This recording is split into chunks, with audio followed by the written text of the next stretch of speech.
Welcome to another edition of the Basketball Teacher Podcast.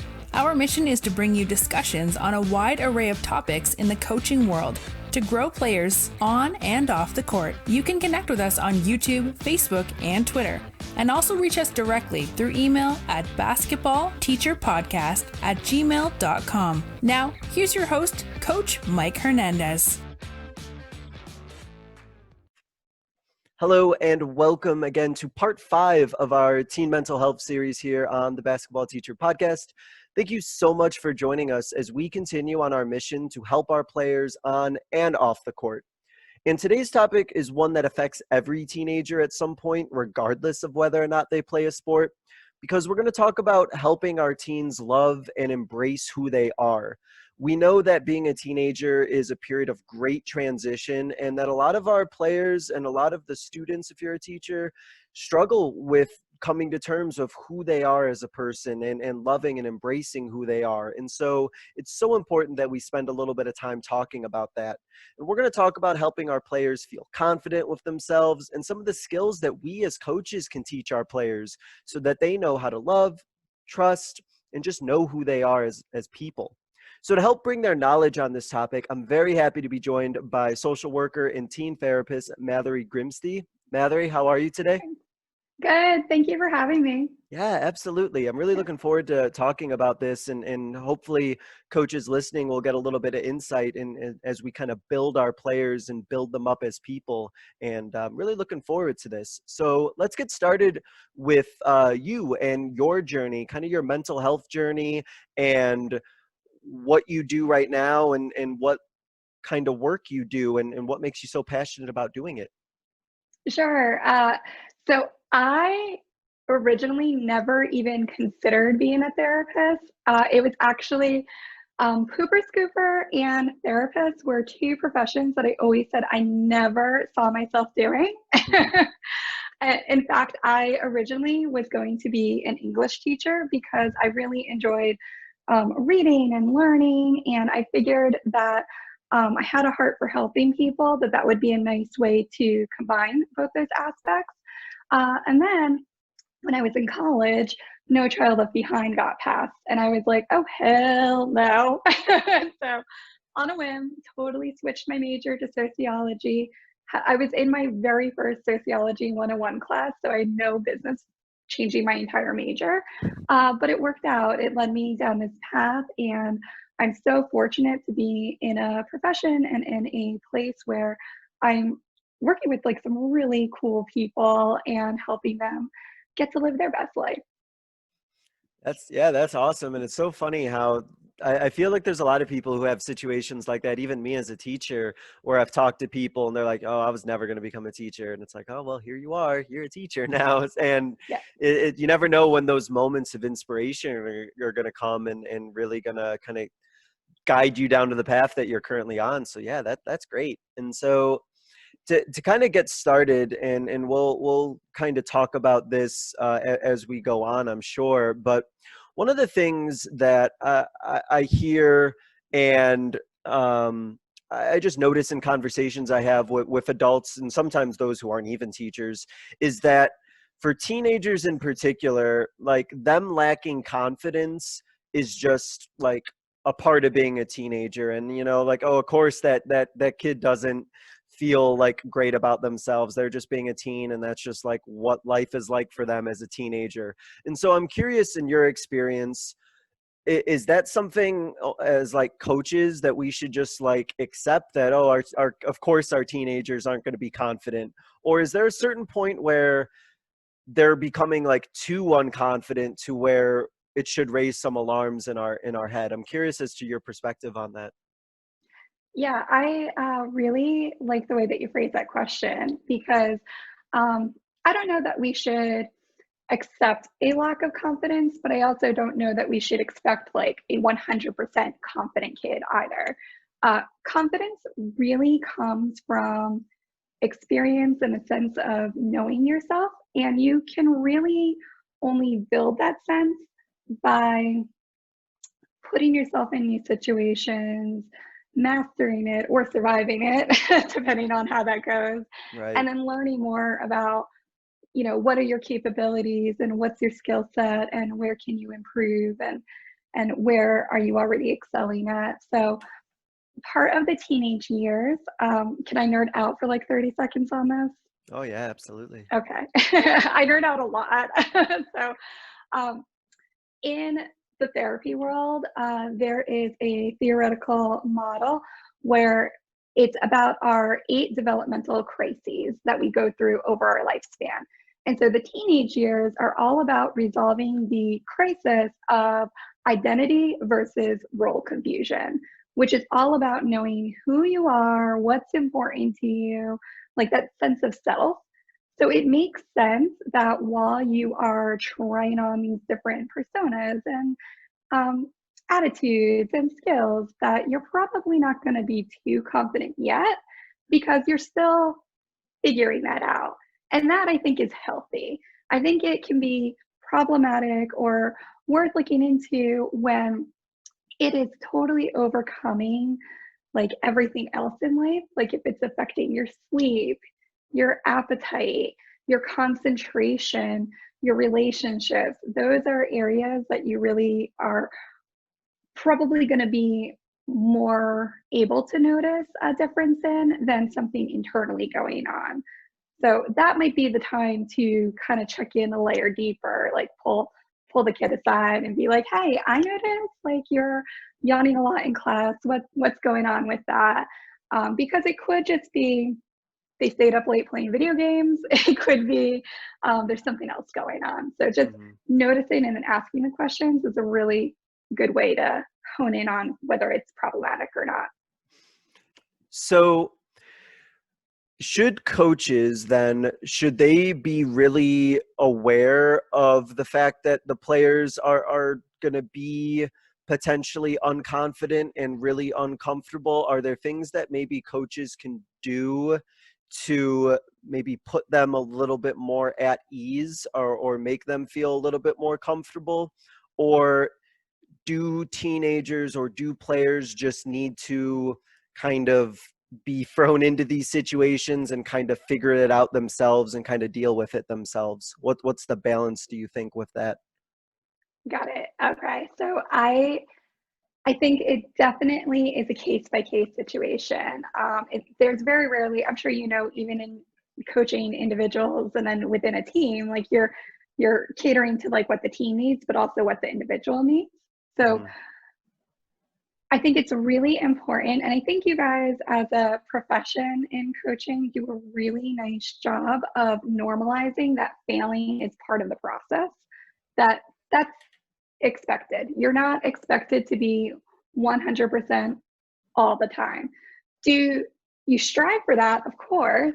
That's what you're practicing for. That's what you do your drills for. That's what you show up to practice for. But if you're showing up, you're putting in the effort, you're putting in the work, and you're able to have those conversations and get that feedback and then work on it, that's more important than 100% perfection. Does that make sense? Yeah, absolutely. And I think that players, they kind of have to know that going in, maybe like they have to kind of know that this situation that I'm doing by being in this sport, I'm not going to be 100% successful. Like I'm not going to succeed all the time, but even if I'm not successful, that isn't a reflection about who I am as a person. Is that the difference that coaches need to make sure that they're aware of, that if a player isn't successful on a basketball court, that doesn't mean they're unsuccessful as a person? Am I correct in thinking that? Definitely. And I think there needs to be that balance between mindset and also effort. Like you can talk the talk all you want, but if you're not putting in the effort or showing up, that does have an impact too. So being sure to kind of normalize that, hey, showing up, putting in the effort is important. And it's okay if as you're going through that process, you don't have to be the best 100% of the time either. Right. Yeah. And I like that you mentioned that the word process there, because I think so much of what we do as coaches is really encourage the process of learning and the process Hmm. of getting better bit by bit.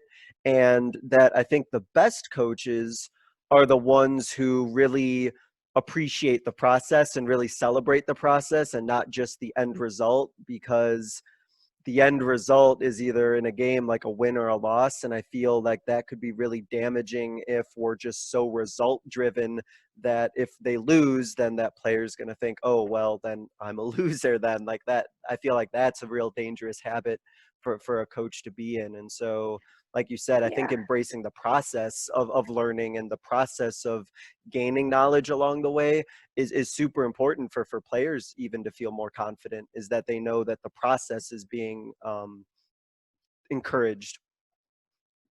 Yeah, exactly. And it's normal. It means you're human if you're having mixed emotions about it. Like you can be upset and disappointed that your team lost, but it doesn't take away from all the points that you scored in that game too. Hmm. Yeah, yeah, 100%. And that's was a conversation I had earlier with somebody about how, yeah, if you lose a game, there's still probably so many things that you or your team did well along the way, and we definitely don't want to lose sight of those. So 100% agree. Great. So the topic we're going to be really be focusing on is having teens be able to kind of love who they are and embrace who they are. And why I wanted to choose that topic with you is because you mentioned that one of your goals is to help teens know, love, and trust themselves. And so to start off with, what are some common things that hold teenagers back from being able to know, love, and trust themselves? Oh, It's a big one, I that know. is yeah, because so the teens I work with, it's a little bit skewed of a population because they're already ready to come into therapy, Hmm. if they're already coming to my office. So sometimes they're coming with that self-awareness already that like there's something that they're trying that's just not working for them. But I think probably the biggest thing that gets in the way of that is just being aware that there's something to improve on. Does that make sense? So not really being able to kind of, is it like a self-reflection type thing where like they don't really have the awareness about it or the self-awareness of what's going on and maybe need somebody to kind of help them through it? Yeah, but also, let me rephrase that actually, because Sure. I probably did not say that Yeah, so yeah, it's okay. well. um, so what I was trying to say was probably one of the biggest things that gets in the way is not being aware of what the actual problem or issue is. Hmm. So a lot of times we know I don't like what it is that I'm feeling right now. Um, but given the information and the life experience and just your brain development as a teenager at that point in time, you may be trying to fill in the blanks with incorrect false assumptions like the idea that it's all my fault or I'm a failure or what's the point. Those are like probably the three big things that I hear all the time. Hmm. Yeah, so it's easy to get focused on taking on too much responsibility or no responsibility, and there really needs to kind of be that look at like, okay, at what point is this my effort and at what point is this circumstances around me and how do I navigate that? Mm. Okay. So I feel then for coaches, then they should be aware of some of these things that like teenagers might be saying, or that teenagers might be like saying about themselves, or like about their situation around them. And it seems like there might be certain phrases that if a player says it, that as a coach we should have like an alarm go in off in our head. Like one of them I think you just mentioned was like something about like how it's all my fault. Like that is that like something that should probably raise an alarm in a coach's head if they hear their players like constantly saying things like that? Yeah, definitely. That over responsibility can lead to a whole bunch of problems later down the line. Right. Yeah. So let me just add to that question really quickly. So Mhm. for a player who does maybe have that over responsibility and they're taking too much on themselves, what could that potentially lead to later down the road if they keep having that mindset in them as a teenager? Oh, the first thing that pops to mind is just poor boundaries, which leads to lots of toxic relationship dynamics, whether that is familial or dating or school, work. It could just translate all over the place because if you are constantly claiming responsibility, you're probably not in a position where you feel comfortable advocating for what you want or need or standing up for yourself or others in situations that could be unsafe, whether physically, emotionally, relationally. Hmm. And so I think then as coaches, that's something for us to consider because sometimes we look at our players who put a lot of responsibility on themselves.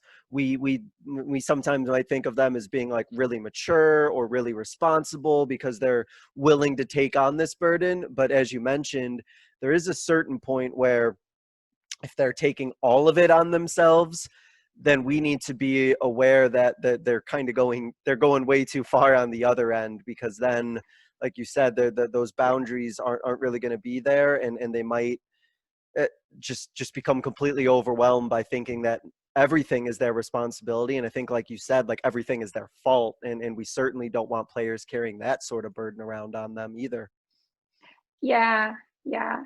Between that and the other thing that pops up a lot is, um, well, if I do something for myself or if I make somebody else uncomfortable, that means I'm selfish. Mm, I'm like, I don't know mm, about that. I think if it's only about you, yeah. But if you are considering the other person and also considering yourself, that's good. That's a good move. right. Oh yeah, no, absolutely. And so Yeah. then it seems like those players who take a lot of responsibility on themselves or they take a lot of blame for everything, it seems to me then that they don't really maybe advocate for their own personal needs, maybe because they're trying to look out for everything else and they're trying to take too much on themselves, that they might not have that ability to kind of step back and actually advocate for what they need and like what they're going through. Is that something that you've noticed too? Yeah, definitely. There is, so I'm trained in dialectical behavior therapy, or Hmm. DBT for short. And within that therapy model, there are several different dialectical dilemmas that they say that pop up a lot, which is this idea that two things that don't seem like they could exist at the same time do. And there's this one dialectical dilemma that pops up. I see it a lot with my kids, but it pops up for a lot of people, is like the spectrum of apparent confidence, where they seem like they got it all, they know it all, everything's good, and active passivity, which is this idea that I'm just gonna like hang back, but like participate enough that like you don't push me. And both of those are elements of kind of the same issue of putting up that barrier that like I'm showing up just enough or I look like I got it all going on, that you don't actually ask me for a level deeper or ask me what's actually going on. Um, these are the kids who are, and people too, not just kids, but Right. adults struggle with this as well, who when you ask them about something, they can give you like the exact answer that you're looking for. You're like, yeah, we're like rolling, it's good. And then you ask a follow-up question and blank stare. Like, I was not prepared for that. Mm, So when you can kind of dig in a little bit more with them and check in, like not just leaving it at like, how are you doing today? Oh, I'm great, I'm fine. How are you really doing today? Oh, okay. Usually on that second follow-up, you'll get a little bit more of an answer. mm. So that leads me to think then that as coaches, we really have to be persistent, not too persistent, but persistent to where we're not just necessarily content with the like, oh, I'm fine type answer. And I think that sometimes, and I have this too as a teacher and as a coach, that sometimes if I ask somebody, they're like how they're doing, and they say like, oh, I'm fine, then I might think like, okay, well, that's just like their 15-year-old like teenager like moody answer that they're going to give me, and I'm just going to let them be. But Mhm. perhaps then there's a point where if you just keep hearing like, oh, I'm fine, I'm fine, I'm fine, it's like the 10th time in a row, like then we may have to dig a little bit deeper, because um there's only so many times you're going to say the same phrase, I'm fine, before I feel like there has to be more of a conversation that takes place. Yeah, and a great change up to the "How are you doing?" Hmm. Question, which is like standard in our culture, and most people can handle that just fine. But teenagers in particular do not love that question just as much as "How is your day?" So by asking something more behaviorally specific, so say they say "I'm fine," you can say "Tell me what's fine," and like getting them to actually answer a little bit more. Mm. And there may be, it seems like, a little bit of like apprehension or a little bit of the blank stare or like the discomfort with that, but then it seems like if you kind of keep with that line of questioning, you kind of work through that discomfort, hopefully you'll probably get some pretty good answers, or some real honest answers in return, if you've built that relationship with the student or with the player. Yeah, definitely. And I think a lot of teams appreciate that. All my teams that I work with know that they can't get away with just like good or Hmm. it's cool or anything. And they always laugh. They're like, I knew you were going to ask for an example. I'm like, well, yeah, that's why we're here. But I think that can transfer so well into just teaching, or into coaching and experience, that like just some of those one word or two word answers, like we gotta dig more. Like if you're just having that conversation about like, hey, like, how was practice today, and then they say, oh, it was fine, and then like you said, it's like, okay, like what was fine, like what went well in practice, like have them articulate it. And then it seems if that becomes a little bit of the normal, which it sounds like it is in your experience, if that line of questioning becomes the normal, then our players will know like, okay, I know our coach is not going to just accept like, okay, fine, I know I'm going to have to add more to that answer. And so that might be a really good habit for coaches to consider with their lines of questioning that they ask their players. Yeah, it'll probably also really help with their own personal and team goal setting too, because if they know like they're working on a certain skill or improving a certain aspect of the play, um, they're going to be more intentional and mindful of the process because they know you're going to ask about it later too. Hmm. Yeah, no, that's 100% true. That if you know that it's going to be something you enforce, and you know it's important to you in your basketball program, then the message will get out there, and I think the players will really buy into it as well, and really understand the expectation that's going to happen, and that definitely would create a really positive coaching environment, I'm sure. Absolutely. So as coaches, we do want to help our players. Definitely, we want to help them grow, and help them be able to kind of love themselves. But sometimes, and I'm speaking for me and perhaps for others, sometimes we're not even sure like what teenagers need help with loving or accepting about themselves. And so are there certain trends that you've noticed, or certain things in common that that teenagers are struggling to come to terms with when it comes to loving themselves? Is there something that's kind of like a barrier that's in the way that we kind of need to understand first, that's keeping them from being able to love or accept themselves? Definitely. That's a great question. So there is this concept, and I wish I knew where I first heard it. It's floated around a few places. So I'm sorry if I'm not attributing this to the right person, but there's this idea that we tend to focus on being liked or popular versus being likable, which is different because striving to being liked by everybody, you're going to fail because I don't like everybody. Why would I expect everybody to like me? You know, when I phrase it like that to them, they're like, oh, true. Yeah, we all have those people or types of people that just not our people. It doesn't mean that they're bad people, they're just not for us. So expecting the same in return is artificial. Whereas if you focus on being a likable person, like somebody that you like, you're going to attract in and be friends with people who like that kind of person too. And then you're being true to yourself as well, which is a really nice concept. I was going to say something else and it went right out of my brain. No, well, so the difference then between like being likable is more of like characteristics then, like there's more characteristics or traits that go into being likable.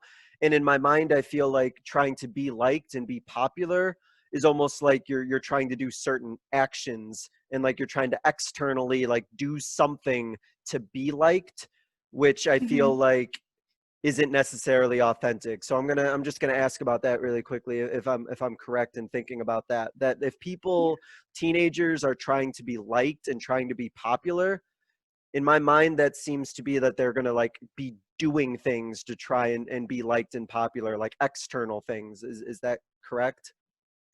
Definitely. And that drive to wanting to be liked, it's a pretty basic instinctual drive because we are social creatures. We are pack creatures as human beings. We survive in family units and communities.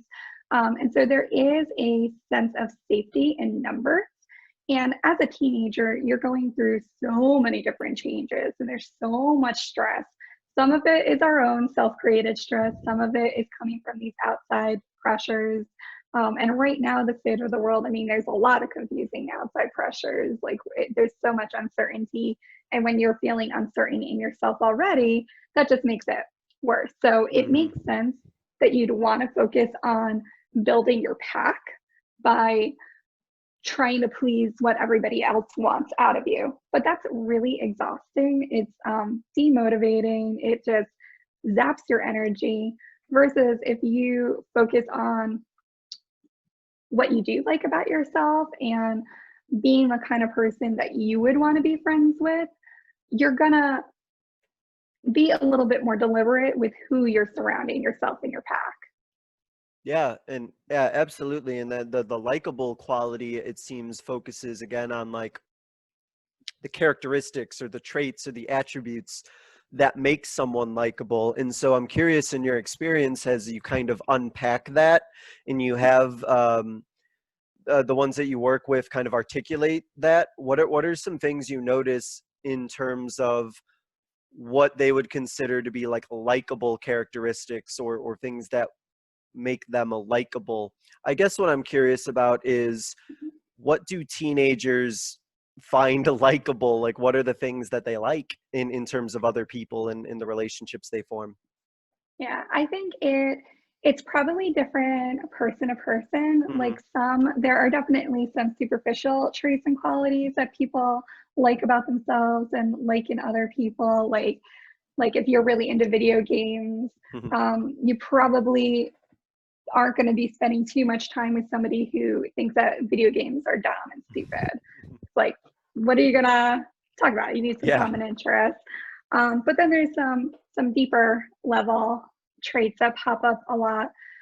What I typically do to help teens focus in on what's important to them is I have an activity that I do in my therapy group sometimes where we kind of go back to like grade school where we like trace a turkey hand and then at each finger I have them like write what are their top 5 traits that they appreciate in a friend.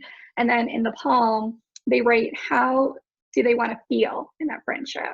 Because the traits they can be changeable. They're not so like set in stone, but it's that feeling that's going to let you know if this is a friendship that I want to continue or if it's not working, why is that?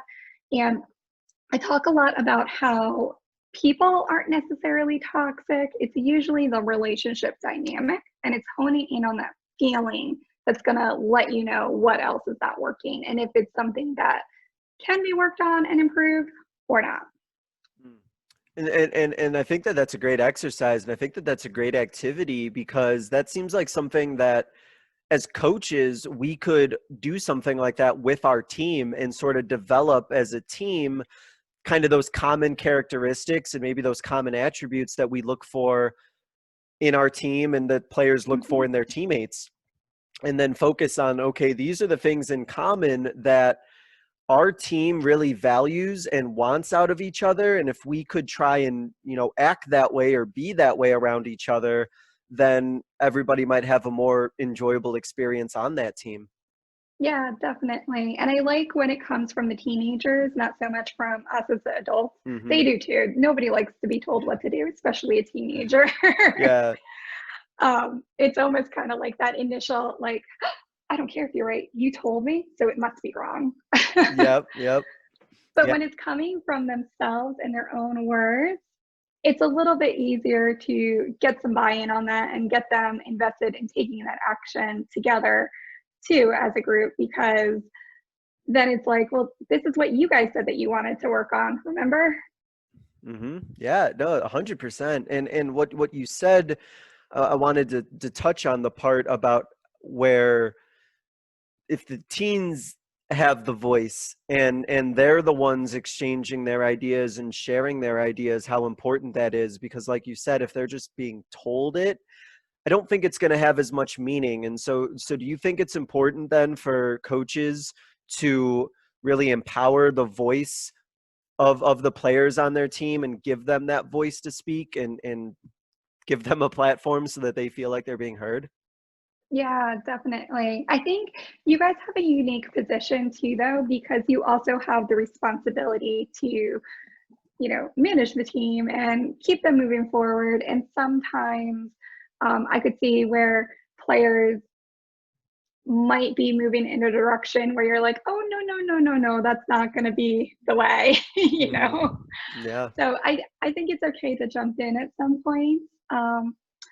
But there is a lot of benefit from a therapeutic standpoint, at least, in building that confidence to letting them have the experience of coming up with the solution. And before you put in your input, asking permission, if it's appropriate in the coaching setting, of course. But I also find, even like with parenting, it makes a world of difference when you say, I have some ideas. Can I share them with you? Yeah. Most people are not going to say no. Right.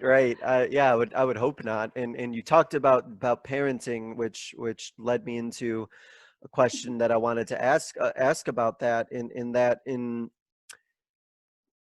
how much, as coaches, let's paint a situation here. So a coach develops a really good relationship with a player, and their player feels really comfortable talking to them, and they're accepting who they are, and the player feels really comfortable with that coach. But then that player doesn't feel that same way, like with a parent, or there's a barrier that's put there by the parent, for example. As a coach, should we even try to like get involved in that conversation where like there's this disconnect between the player and their parent, but yet the player and I as a coach have a really good rapport? I don't want to overstep my boundaries as a coach and feel like I'm going to tell a parent how to parent their child. But as somebody who's had situations where I feel like the parent and the player aren't communicating well, even though the player and I communicate really well, is there anything that you would suggest for a coach who might feel like they're in that sort of situation? Yeah, I think that's tough because the way I approach it is probably going to be different than the way you would approach it in your role, as you mentioned. I can share as a therapist how I do it, and you and your listeners can like take and pull from that as you will. Yeah. So the way that I incorporate parent involvement, because the thing is with teenagers come parents and caregivers. They are not their own entities, even though some of them think they are. Even though some of their parents would like them to be, they're not quite there yet. There still is that aspect of responsibility. the way that I personally work in my work with teenagers is I work directly with teens to help them learn the skills that they need to have these conversations with the people in their lives on their own. That being said, I also have built into my program some structure for parent involvement. So for my groups, every month I send out a parent feedback survey where I get the parents' input and they can schedule a call with me to follow up on any concerns if they want to. For my individual clients, I have a little bit more room and flexibility with once a quarter. We actually convert one of their individual sessions into a family session where it's just based on treatment progress. So at the start of treatment, we put together a treatment plan, is what it's called. But it's basically, what is it that this teen wants to get out of therapy? And it's totally created by them. There can be some input and suggestions from parents and myself, but if the teen is not wanting to work on that, it doesn't make it on the plan. And then once a quarter or about every 3 months, we repeat that process where the parents come in and we start with the teen. We ask them, how do they think things are going? Then we get the parents' input, and then I add my 2 cents if need be. Because my role as a therapist is to not be their mediator or their communicator. It's really to help them talk to each other. And the best thing that can happen is they don't need me anymore. Yeah. Like, I love it when my kids move on from therapy because that means we did our job. Mm-hmm. No, I think what I could take from that though is the parents being brought in on occasion and having those conversations where the player is articulating about like, here's how I think I'm doing, like here's what I think is going well, and just building their own kind of ability to communicate for themselves and to be able to speak about what's going on. And that if as a coach I can help my players build their comfort level, like talking to their teammates, build their comfort level of talking to me, it may slowly kind of build their ability to then talk to their caregiver, their parents, by saying like, here are the things I'm noticing, here are the things that I think are going well, here are the things that I need help with. And I think it leads to a lot more productive conversation, because I know when I was a teen, if I was just going to like talk to my parent, I'd probably just fly off the handle and just be really emotional. And so I think that just having a little bit of structure and having a little bit of an expectation of like, okay, we're going to bring in your parent. Here's the conversation we want to talk about in terms of like your progress. Like, let's work through this together, you and me. And then like we can, hopefully you have the confidence to talk to your parent. I just think that parent inclusion is just so important. I think it's just so vital. And obviously in your work, it has to be as well. Yeah, absolutely. And you made a really good point that I failed to mention when I was talking about that is preparing the student ahead of time on like, okay, this is the conversation that we need to have. How do you want to go about having it? Like setting up the structure so that at least they know what's coming and it's not like oh, my parents are here, what are we talking about? Yeah, the shock of, you know, the ambush, like all of a sudden my parents are here. Because I know if that were to happen to me, I would just tense up or close up or just go the opposite end and be way too overly emotional as a teenager. So I think the preparation part is, that seems really important. And so yeah, I still get anxious when I'm caught off guard by like a parent call. I'm like, what are they calling about? Oh no, yeah. Oh no, I've been there too. And any call like that where it's a little unexpected, I'm like, okay, what could this be about? Like, because I'm just not ready for it. So yeah, we still go through it as adults, absolutely, 100%. And so with that, and this is a little tricky and a little complex of an issue, but I've had it personally, and I know that there's no one size fits all answer to this, but I've had experiences coaching and teaching where players are struggling perhaps to kind of love themselves and trust themselves because of the home environment that they're in, and that their home environment and perhaps the people in their household are the ones that are keeping them from loving and trusting themselves. And me as a coach, I can see my players for like an hour a day or so, or 2 hours, but then they go home for the rest of the time. And it almost feels like trying to push back against the tide. So are there little things then that coaches can do to try and give our players a little bit of skills to help them love and trust themselves if that negativity is coming from their household? Yeah, I think just even being a positive force in their life, even for that small period of time, is going to make an impact, because it's gonna throw a contrast into whatever their other experiences. At the same time, I always like to remind teenagers that whatever situation they're in, whatever they're feeling, it won't last forever. I tell all my teenagers that high school ends for everybody, hopefully successfully with a diploma, but it will end.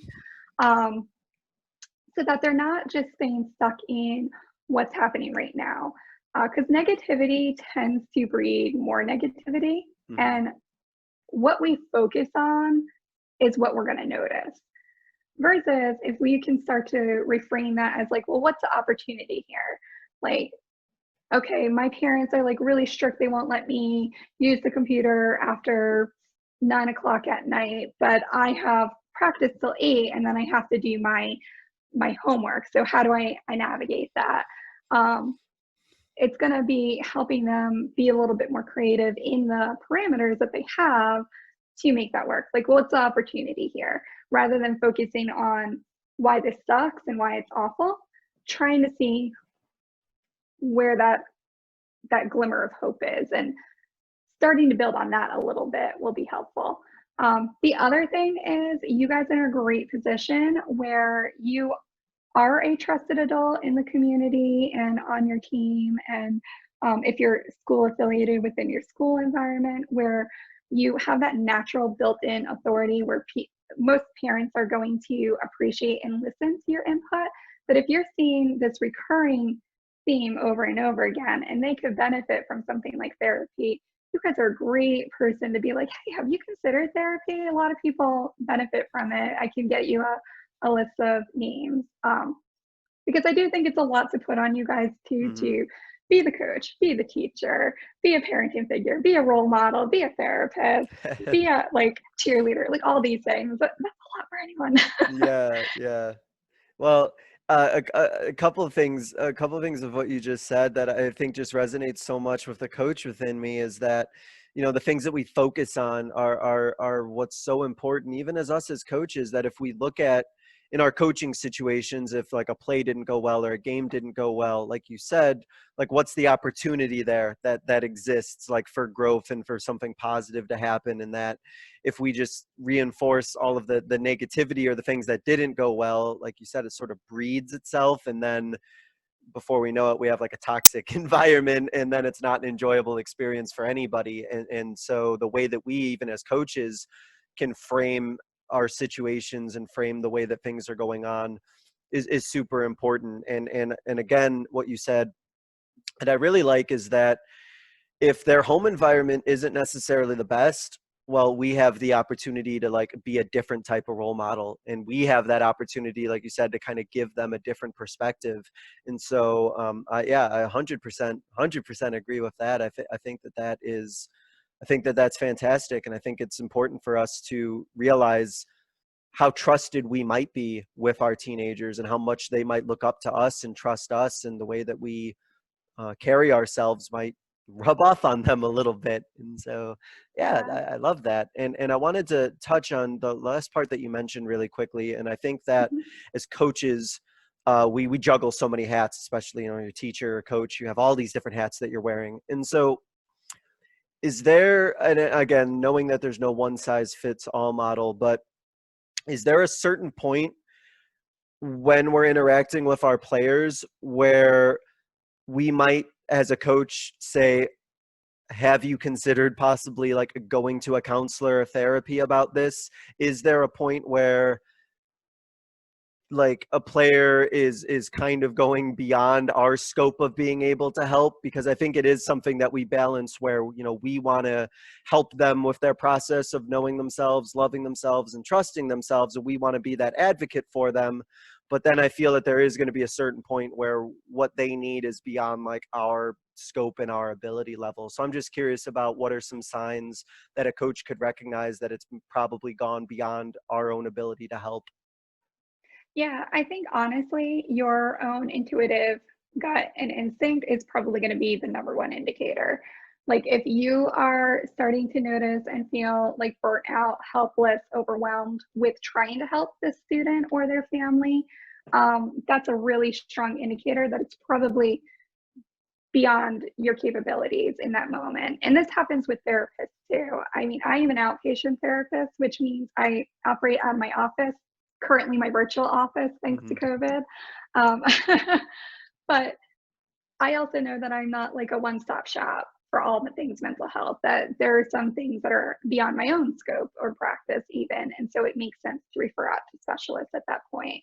Um, so I think being able to hone in, like, how is this impacting me and how I'm feeling is probably a really strong indicator.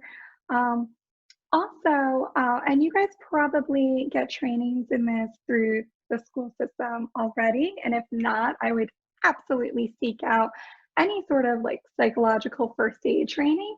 That will give you tons of information about the warning signs of what you can do in the moment to um, hopefully avert a crisis situation, or when is it kind of expanded that.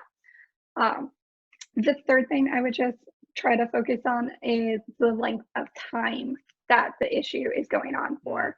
So we know teenagers are known for being quite moody and shifting their interests, and what's bothering them one day is like no big deal the next day. So if it's something that like they're really upset and focused on for like a week, maybe 2 weeks, like if they can like recover and move on to something else at that point, it's probably not so bad. But if it's going beyond like 2, 4, 6 weeks, you're going into like months territory, probably makes sense to at least consult with a professional to see if they could benefit from something like therapy or something else. Yeah, I think that's great advice in the gut instinct, especially. I think that if we feel overwhelmed, then that's a really good sign that this is probably something that's gone beyond what we're able to handle in that moment. And I really liked about I think you called it psychological first aid training, Yeah. like there, because you know there are things in a toolkit that we have for physical injuries or physical things that we can see, and so it only makes sense that we should have those for the mental and emotional problems that we might come across as well, to have things in our toolkit and in our first aid kit that we can use. I think that would be super helpful for coaches to be aware of.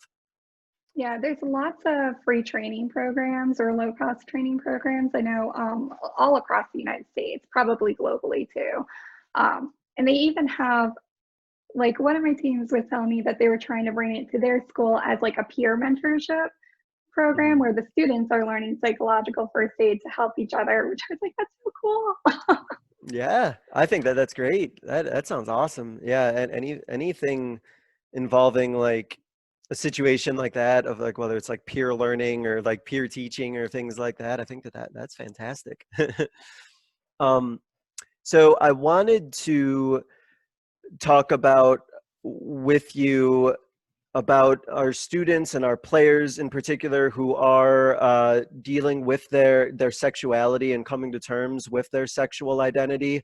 I know that I have coached players who have gone through coming out and going through things with their sexual identity, and I'm curious because I know that there's probably not one right way to handle it, but in my conversations with some coaches, um, some of them have the thought that I don't want to bring that up and I don't want to talk about it because I don't want that player to feel any different, versus I want to have that conversation about sexuality and about sexual identity because I want to make sure that our team and my players know that like I'm aware of it and I'm accepting of it.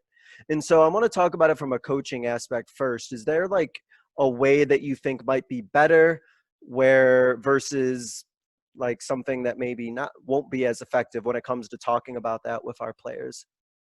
Yeah, that is a great question, especially because I know it can be confusing on the adult end where when teens are really figuring out like who they are, sometimes that comes with like, I think I might be this gender, I think I might be this sexual identity, but then building that confidence to see if that fits or not. Um, and I know I'm trying to be careful about the way I word that because I don't want that to come across as like, oh, they're choosing to like try these different things. It's more about kind of like when you go clothes shopping and you think you might be a certain size, but you pull like two other sizes just to be sure. Mm, Um, that's kind of what I mean by that. You're not choosing your size, you're seeing what fits. Does that make right. sense? Yes, absolutely. Yeah. So, one of the very first things that you could do is honestly posting something like in your office or somewhere that's like a symbol that you're supportive of that community. It could be like a rainbow symbol that's like the universal symbol for this community. But sometimes just seeing something like that is a signal to kids like, oh, okay, they they know about this. This is a safe person to talk to. Um, the other thing that you can do is to check in on and verify pronoun preference, um, and to continue asking about that. I know it seems strange, like, well, they already told me she, hers. Why would I keep asking about that? But sometimes they don't feel as comfortable at first because building that trust takes time. And so they might not be willing to be so vulnerable up front. Um, and then the third thing is just please never, ever, ever, ever, ever out a kid to their parents. Um, not our role, not our position. You think that they're out, always double check before you have a conversation with the parent. Like they may be wanting to use they, them pronouns at practice. So then when you get on the phone with the parent, you start doing that and they're throwing like she, her all around. And you're like, I thought they go by, but don't correct them. Like check with the kid first because they might not be in a situation where they feel comfortable sharing that with them. Yeah. Mm. Yeah, no, that's great advice. And sometimes we have these great relationships with our players, and then they may divulge a lot of things to us, and that sometimes we might just casually offhand mention it to the parents, and they had no idea, and then it's like, uh-oh, we just shared something that we didn't know that they didn't know about their son or daughter. And so, yeah, I think that's great advice. And so we know that gender and sexual identity is a huge part in teenagers kind of loving themselves and embracing who they are and being really comfortable with who they are. And so if they feel that level of comfort with their pronouns and with their sexual identity within the basketball team, but they don't necessarily feel that level of comfort at home, as a coach, have we kind of done our job then if they at least feel comfortable within the team setting? And should we even try to push them to go, not push them, but try to encourage them to maybe even, I don't know, think that it's okay to be more open and more out in other situations? Or as coaches, should we just be happy that they're comfortable just within our team and maybe just sort of leave it at that? Yeah, absolutely. I think honestly, like you've done your job if you created a safe environment for them where they feel comfortable. Um, and I want to like just take an opportunity here to also mention, I meant to say this before when you were asking about the parent Hmm. situation, that just because a teenager is having an experience where they're not feeling comfortable talking to their parents, that doesn't automatically mean that their parents are unsafe people. Hmm. Sometimes that's like internally created Yep. based on their experience, or there's some assumptions going on that may be true but may not be true, or just a lack of confidence in being able to articulate this well. Because when you're a teenager, you're very dependent and reliant on your parents, not just for love and care and support, but they're usually the ones that like feed you, house you, like Yeah. basic safety structure. So there's a lot more at risk for some of these kids, whether it is genuinely at risk or just consideration. That may be leading to them being a little more cautious or hesitant about when and how they want to talk to their parents about whatever is bothering them. Granted, if it's a safety issue, that trumps everything. I'm sure you are a mandated reporter, just as I am in the United States. We are mandated ethically and legally to report safety concerns to the appropriate people, and I let kids know that that sometimes that means those guys, your parents. Yeah.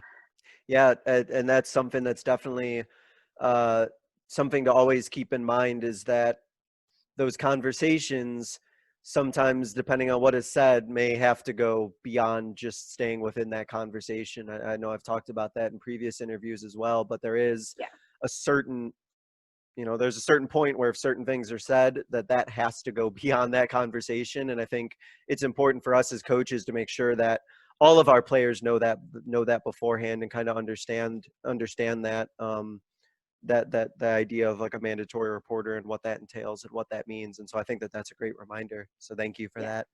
And so with this idea of helping teenagers kind of love who they are and embrace who they are and feel comfortable with who they are, I think one of the things that we as coaches have to be aware of, and I'm sure you can speak to this as well, is that it's an evolution, and that where a teenager who may feel comfortable with who they are at 15, like that might not they might not have that same level of comfort when they're 16 or 17 or 18. And so I think that coaches need to exercise a lot of patience. Have you had experiences of that where teenagers have this level of comfort maybe at a certain point, but then as they grow and as they evolve, all of a sudden they're uncomfortable, and then there's like a cycle that happens, and it's not just okay, I'm comfortable, so now I'm just gonna be comfortable type situation? Yeah, definitely. I really like how you framed it as an evolution, because it really is a process. And our process is ever changing because we're always gaining new experiences, new insights, new information.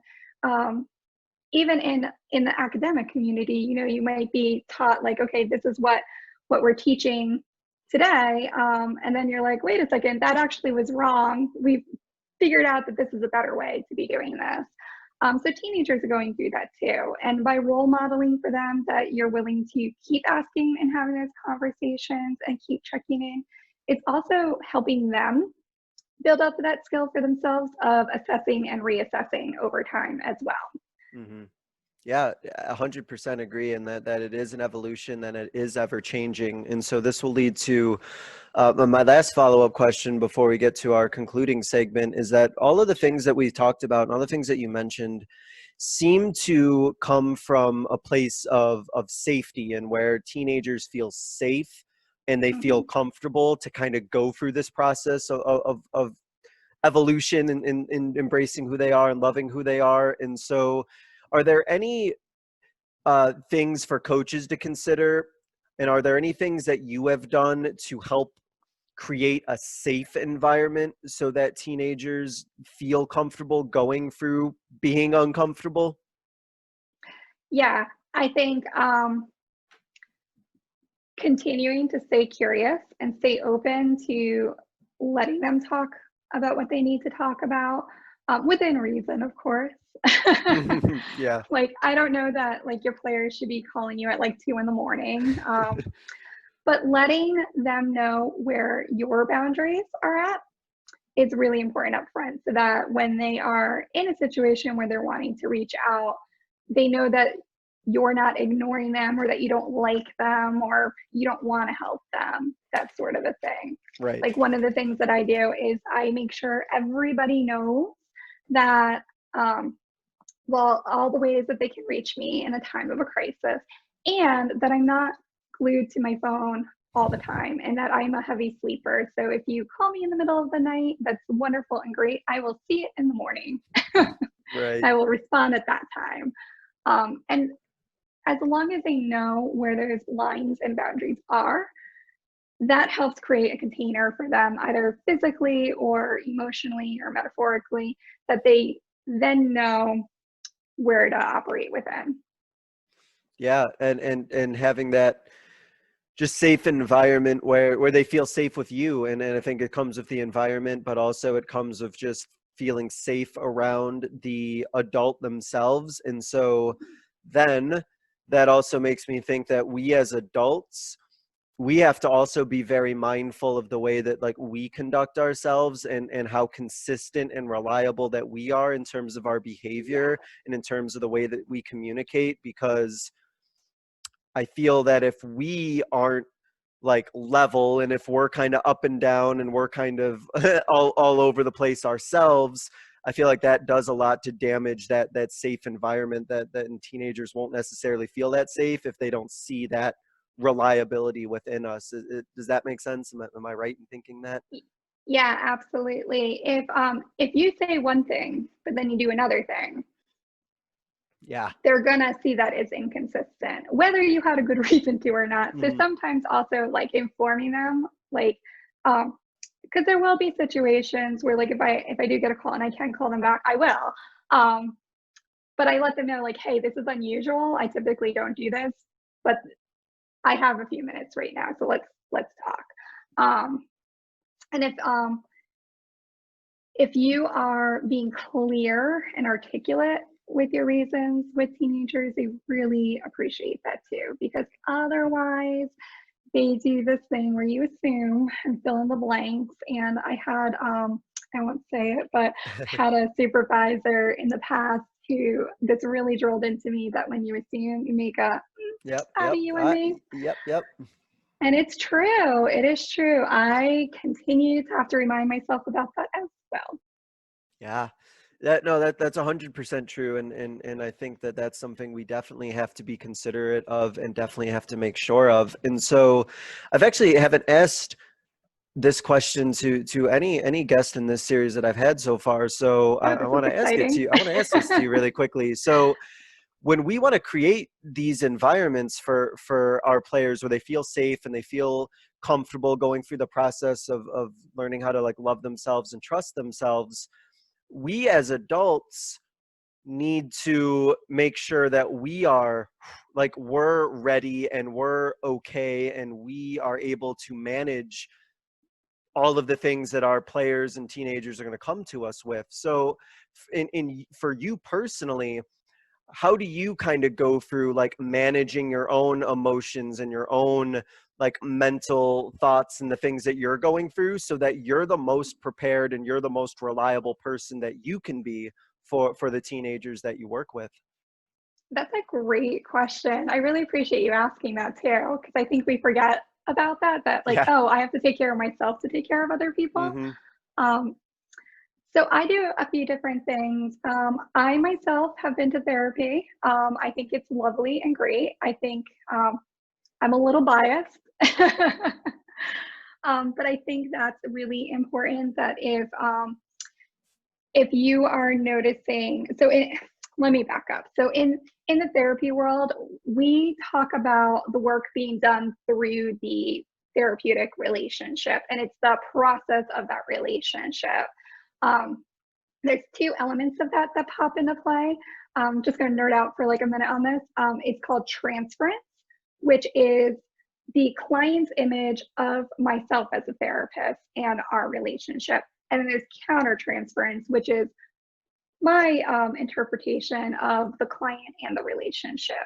And so it's really important to, as a therapist, to keep in mind our own countertransference. And it's not, I mean, it's impossible to eliminate either of those because we're people.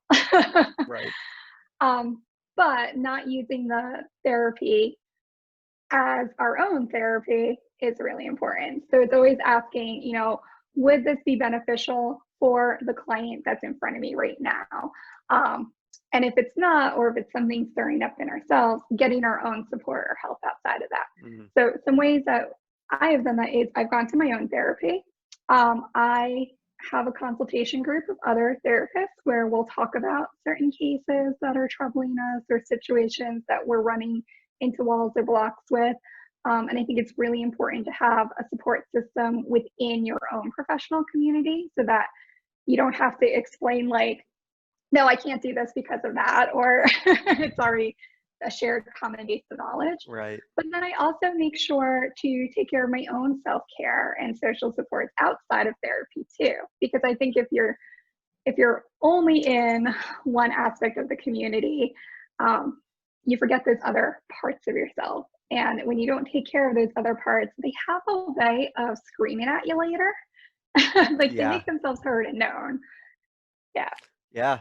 No, that's 100% true. And I think that as adults who work with teenagers a lot, like I do, because I'm a teacher and I'm a coach, and I know a lot of people who listen to have both hats on. We have many conversations, and perhaps the majority of our day is spent communicating with our teachers or with our teenagers, that we need to make sure that we spend time talking to other adults as well. Yeah. And like getting our thoughts out and just having a conversation that we can have with an adult that we couldn't have with a teenager. I think that that's something that's really important to be mindful of, which it seems like you agree with that as well based on your own experiences. Yeah. So to wrap up, what I would like to do, a couple things that I would like to do. The first part, and actually we just touched on this just now, but feel free to add another if you would like. Is there a helpful like tip or strategy that you can recommend for adults to try to use to either help manage conflict or to help manage conflict maybe with their teenagers or things that they're going through? Just like a tip or strategy or something that coaches can keep in mind if there's any like area of conflict or disagreement. Yeah. I have kind of a two-parter, if that's okay. Yeah, absolutely. So honestly, it's staying curious and unassuming. Asking questions. Like even if you know the answer, like letting them articulate it versus coming in and saying, I know you came in late last night. Instead of saying like, hey, what time do you think you came in last night? Was that the time we agreed upon? And seeing like, so what happened? And letting them have an opportunity to explain. Most teenagers will either use the opportunity to be honest and like start talking a little bit. They might not be fully honest, but they'll answer because they're not expecting you to be so curious about what their experience was. Or they'll just clam up, but at least you've opened the door that like, hey, I know what's going on and we're going to keep asking about it. Right. So, and in a coaching environment, then that leads to like, okay, here is when we said practice was going to start. Like, what time did you like come in, sort of thing, rather than just being like, okay, you were late. Because then I think that if I were to just say like, you're late, in my experience, I feel like kids get very like just defensive, or they're just gonna like, or you know, like there's no productive conversation. And what you're recommending is very it's like very Socratic. It's very like question based, and having them be the ones to take responsibility for the answer rather than just like telling them the answer or telling them what they did. Yeah, and especially like we can assume like maybe they were late because they forgot, maybe they were late because poor time management, but maybe they were late because they just got a phone call that their parent was just diagnosed with cancer. Like that's going to change the way you react. And then as a coach, how are you going to feel when your player comes back to you with that one? Then all of a sudden your tone's going to immediately change, and then you're going to have a lot of guilt probably for the way you handled that. And so I think that what you mentioned is good. And then also with just asking the question, it seems to me that that's also like very neutral. Like there's not necessarily like really a threatening tone to it, or something that's very like negative, but you're just asking the question. And I feel like players and teenagers will know, but at least they're not feeling necessarily like threatened, if that makes sense. Yeah, some of them may still feel threatened because we can't control people's interpretations or reactions, Right. which is a hard thing to sit with sometimes. Yeah, absolutely. Yeah.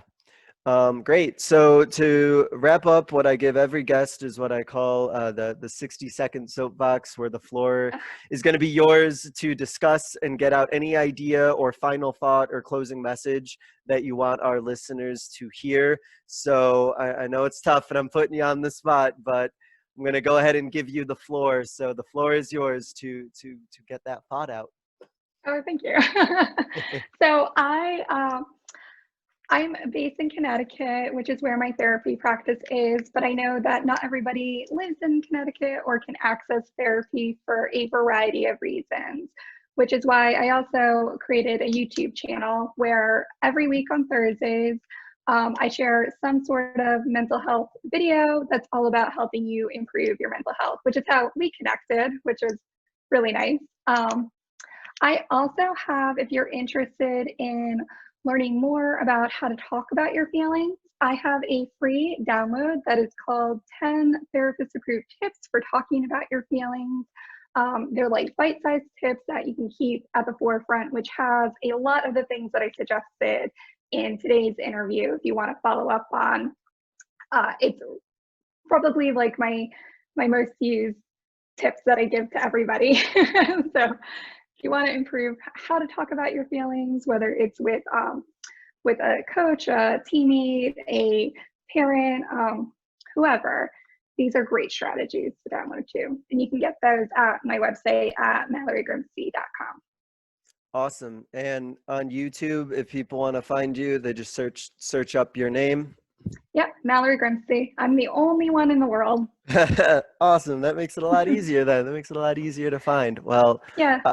Yeah, this was great. And so I wanted to thank you so much for spending some time talking about such an important topic for teenagers who are going on their journey of discovering who they are. And it's just so important that they have adults in their life that help them through their journey. And I hope that the coaches listening really got some great information. I know that I did, so that I can help my players on their journey with knowing themselves and loving and trusting themselves. So Mallory Grimste, I want to thank you so much for spending some time talking to me and sharing your knowledge. It was a great conversation. Thank you. Great. Thank you. And thank you to all of you who are listening. This was another edition of the Mental Health series of the Basketball Teacher Podcast. Thank you so much. We will see you guys next time. Thank you for listening to another edition of the Basketball Teacher Podcast. Make sure to connect with us on YouTube, Facebook, and Twitter, or reach us directly through email at basketballteacherpodcast@gmail.com. Take care, be safe, and we'll see you next time.